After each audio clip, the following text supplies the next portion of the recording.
Him संवाद trans Himalayan सम्मेलन का सोमवार को शुभारंभ हुआ। इस दौरान हिमाचल प्रदेश के राज्यपाल राजेंद्र विश्वनाथ आर्लेकर ने बतौर मुख्य अतिथि शिरकत की, जबकि Indian council of agriculture research के सदस्य कमल सिंह विशेष अतिथि के रूप में मौजूद रहे। सम्मेलन का शुभारंभ दीप प्रज्वलित कर किया गया।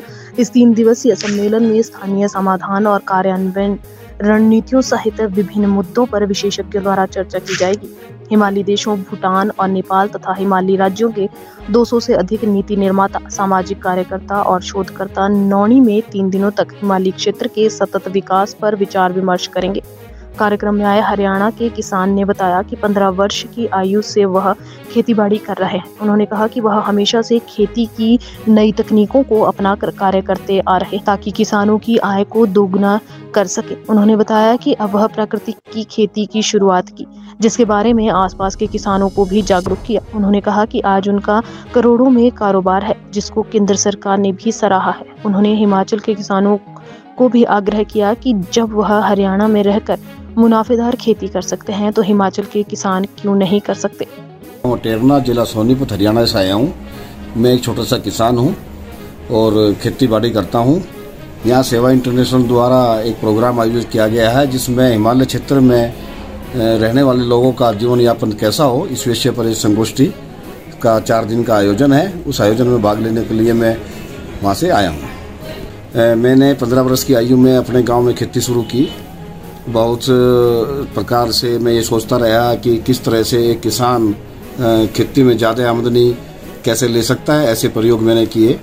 सबसे पहले बासमती धान की खेती की। जब लगा कि उसमें बीमारी आनी शुरू हुई 1985 में, तो सोचा कि जैविक खेती करनी चाहिए। जैविक खेती की शुरुआत की और उसके बाद बेबीकॉर्न की खेती की शुरुआत की 1998 में।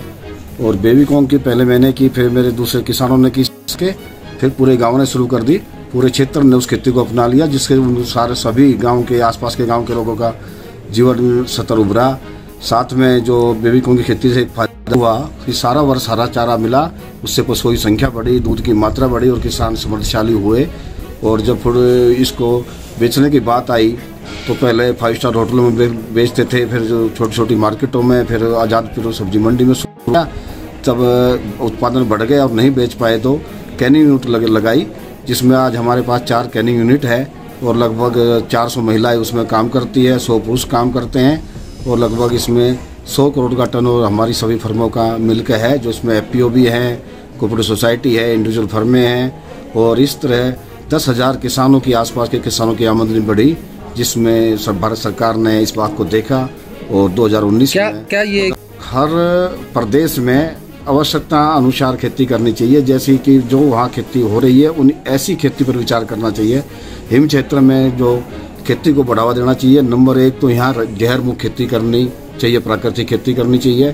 क्योंकि अब मैं देख रहा हूँ कि हिमालय का क्षेत्र इतना सुंदर क्षेत्र है, इसको हमें प्लास्टिक से मुक्त रखना चाहिए और जहर से मुक्त रखना चाहिए। और यहाँ बहुत अच्छी खेती संभावना है। यहाँ हिम क्षेत्र में वे ही खेती करनी चाहिए जो केवल हिम क्षेत्र में होती है, प्लेन एरिया में नहीं होती।